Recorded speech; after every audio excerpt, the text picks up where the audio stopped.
Pay কমিশনের সুপারিশ ও অর্থ মন্ত্রণালয় গেজেট প্রকাশ। 1 জানুয়ারি থেকে কার্যকর নবম পে স্কেল ও বাড়ি ভাড়া 70% সহ শিক্ষা ভাতা 3,000 টাকা কার্যকর ঘোষণা করা হয়েছে।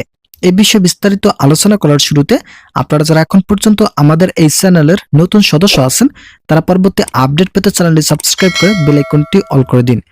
অবশেষে পে কমিশনের পক্ষ থেকে নতুন একটি সুপারিশ সামনে এসেছে। পে কমিশনের চেয়ারম্যান জাকির আহমেদ খান ও অর্থ উপদেষ্টার মধ্যস্থতায় বৈঠক অনুষ্ঠিত হওয়ার ফলে 1 জানুয়ারি নবম পে স্কেল কার্যকরের সিদ্ধান্ত গ্রহণ করা হয়।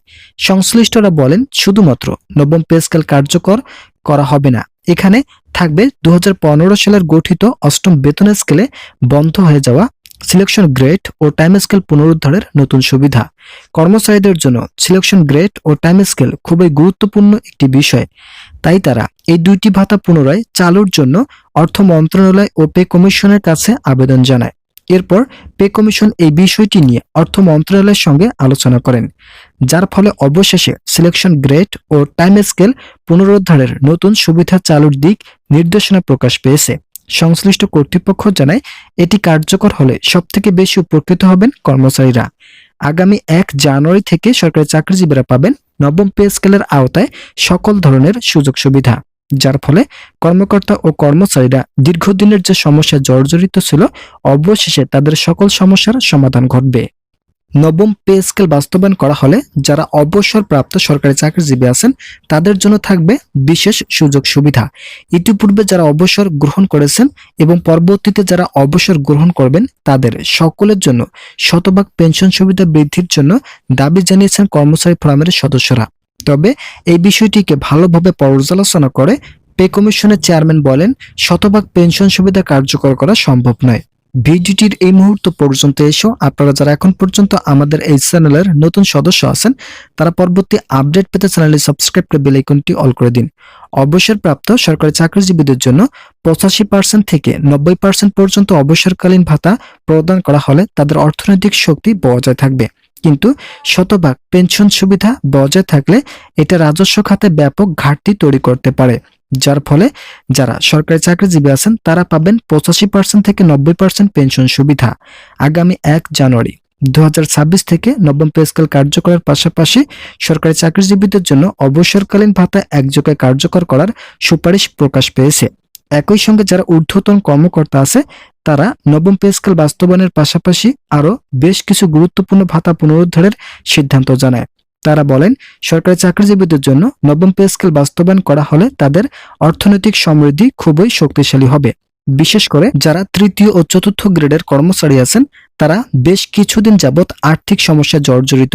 দীর্ঘ 11 বছর থেকে তাদের অর্থনৈতিক অবস্থানকে ভঙ্গুর করা হয়েছে অষ্টমতম বেতন স্কেলে। যেখানে প্রথম থেকে 10ম গ্রেডে কর্মকর্তাদের বেতন আকাশচুম্বী, সেখানে 11 থেকে 20তম গ্রেডের কর্মচারীদের বেতন অত্যন্ত কম, যার ফলে সকল কর্মচারীদের জন্য নবম পে স্কেল বাস্তবায়ন করা জরুরি হয়ে দাঁড়িয়েছে। অন্তর্বর্তীকালীন সরকার এই দিকগুলো পর্যালোচনা করে সর্বনিম্ন বেতন 27,000 টাকা পর্যন্ত বৃদ্ধির নতুন রূপরেখা তৈরি করেছেন। বিভিন্ন সূত্র থেকে জানা যাচ্ছে, সর্বনিম্ন বেতন 25,000 টাকা থেকে 27,000 টাকার মধ্যে রাখা হবে। এই দুইটি বিষয়ের মধ্যে মতবিরোধ থাকলেও 25 থেকে 27,000 টাকায় সর্বশেষ বহাল থাকবে। ভিডিওটির এই মুহূর্ত পর্যন্ত এসেও আপনারা যারা এখন পর্যন্ত আমাদের এই চ্যানেলের নতুন সদস্য আছেন তারা পরবর্তী আপডেট পেতে চ্যানেলটি সাবস্ক্রাইব করে বেল আইকনটি অল করে দিন। কর্মকর্তা ও কর্মচারীদের উভয় চাকরিজীবীদের জন্য বাড়ি ভাড়া 70% পর্যন্ত বৃদ্ধির নতুন সিদ্ধান্ত গ্রহণ করা হয়েছে। এছাড়াও যারা শহর অঞ্চলে চাকরি করে থাকেন তাদের জন্য থাকবে 75% পর্যন্ত বাড়ি ভাড়া বৃদ্ধির সুবিধা। বাংলাদেশের 14 লক্ষ সরকারি চাকরিজীবীদের জন্য 70% বাড়ি ভাড়া বৃদ্ধি করার পাশাপাশি শিক্ষা ভাতা 3,000 টাকা পর্যন্ত বৃদ্ধির নতুন সিদ্ধান্ত গ্রহণ হয়। যদি 3,000 টাকা বৃদ্ধি করা হয় সেক্ষেত্রে যাদের 2 জন সন্তান আছে তাদের জন্য 6,000 টাকা পর্যন্ত বৃদ্ধির সুবিধা বহাল করা হয়েছে। 2 এর অধিক সন্তানদের জন্য শিক্ষা ভাতা গ্রহণযোগ্য নয় বলে মতামত দিয়েছে কমিশনের সদস্যরা।